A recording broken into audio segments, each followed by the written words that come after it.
తర్వాత ఇస్తామన్న దళిత బంధు హామీ ఏమైందో చెప్పాలని ఎమ్మెల్యే కౌశిక్ రెడ్డి కాంగ్రెస్ ప్రభుత్వాన్ని ప్రశ్నించారు. దళిత బంధు ఇవ్వకుండా ఈ రాష్ట్ర ప్రభుత్వం దళితులకు అన్యాయం చేస్తుందని ఆరోపించారు.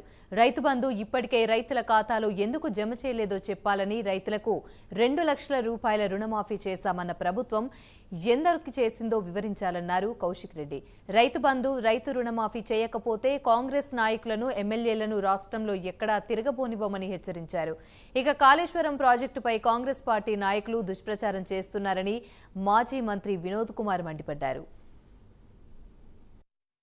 నా హుజురాబాద్ నియోజకవర్గంలో దాదాపు ఇంకా 60% మంది రైతులకి ఇంకా రైతు రుణమాఫీ కాకపోవడం చాలా బాధాకరం అని చెప్పి సందర్భంగా తెలియజేస్తా ఉన్నాను.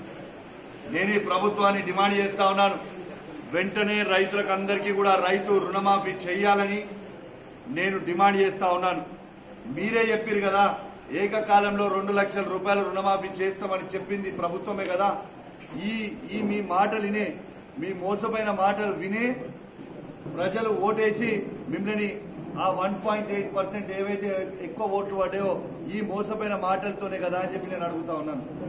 ఇలా స్వయంగా ఈ రాష్ట్ర ప్రభుత్వం, ముఖ్యమంత్రి రేవంత్ రెడ్డి గారు